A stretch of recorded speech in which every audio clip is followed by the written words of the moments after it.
ವೀಕ್ಷಕರಿಗೆ ನಮಸ್ಕಾರ. ನಾಳೆ ಗುರುವಾರ ಅಂದರೆ 22ನೇ ತಾರೀಕು ಶ್ರಾವಣ ಶುದ್ಧ ಚತುರ್ಥಿ. ಈ ದಿನ ಸಂಕಷ್ಟಹರ ಚತುರ್ಥಿ ಬಂದಿದೆ. ಆ್ಯಕ್ಚುಲಿ ನೋಡಿದರೆ ಅಂಗಾರಕ ಒಂದೊಂದು ಸರಿ ಬರುತ್ತೆ, ಒಂದೊಂದು ವರ್ಷ ಬರಲ್ಲ. ಈ ಶ್ರಾವಣ ಮಾಸದಲ್ಲಿ ಬಂದಿರತಕ್ಕಂಥ ಸಂಕಷ್ಟ ಚತುರ್ಥಿ ದಿನದಿಂದನೂ ನಾವು ಸಂಕಟಹರ ಚತುರ್ಥಿ ಪೂಜೆ ಮಾಡೋದಕ್ಕೆ ಹಿಡಿಬೋದು ವೀಕ್ಷಕರೇ. ಹಾಗೆ ಈ ಸಂಕಟಹರ ಚತುರ್ಥಿ ದಿನ ನಾವು ಯಾವ ರೀತಿ ಮುಡುಪು ಕಟ್ಟೋದು ಅಂತ ನಾನು ಹೇಳಿದ್ದೀನಿ.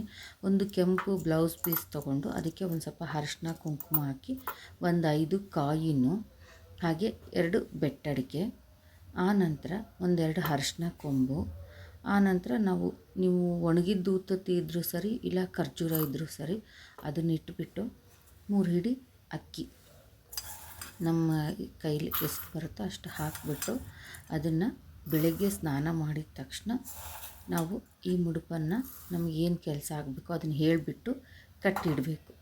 ಆ ನಂತರ ಅದನ್ನು ಸಂಜೆ ಮತ್ತೆ ಬಂದು ಸಂಜೆ ಸಂಕಟಹರ ಚತುರ್ಥಿ ಪೂಜೆ ಮಾಡ್ತೀವಲ್ಲ ಗಣೇಶನಿಗೆ, ಈ ಥರ ಅದನ್ನು ಕಟ್ಟಿಟ್ಬಿಟ್ಟು ಪೂಜೆ ಮಾಡುವಾಗ ಆ ಅಕ್ಕಿಯನ್ನೇ ಬೇಯಿಸಿಬಿಟ್ಟು ನಾವು ಏನಾದರೂ ಗಣೇಶನಿಗೆ ಪೊಂಗಲ್ಲು ಇಲ್ಲ ಅಕ್ಕಿ ಹಿಟ್ಟಿಂದ ಕಡುಬು ಸಹನೂ ಮಾಡ್ತಾರೆ, ಅದನ್ನು ಮಾಡಿಬಿಟ್ಟು ನೈವೇದ್ಯ ಮಾಡಬೇಕು. ಅದನ್ನ ಅದೇ ಮುಡುಪು ಕಟ್ಟಿರ್ತೀವಲ್ಲ ಅದೇ ಅಕ್ಕಿನ.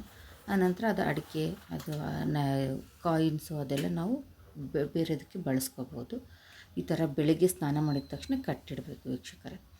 ಆ ನಂತರ ನೈವೇದ್ಯಕ್ಕೆ ಕಡಲೆಕಾಳು ಪ್ರಸಾದ, ಅಥವಾ ಇಲ್ಲ ಅಂದರೆ ನಿಮಗೆ ಟೈಮ್ ಇತ್ತು ಮನೇಲಿ ಇರೋದ್ರೆ ಕಡುಬು ಅದೆಲ್ಲನೂ ಮಾಡ್ಕೋಬೋದು. ಅಂಗಾರಕ ಬಂದಾಗಾದರೂ ಮಾಡ್ಕೊಳ್ಳಿ, ಪ್ರತಿ ತಿಂಗಳೂ ಮಾಡ್ತೀವಿ ಅಂದಾಗ ಸಹ ನಾವು ಮಾಡ್ಕೋಬೋದು ವೀಕ್ಷಕರೇ.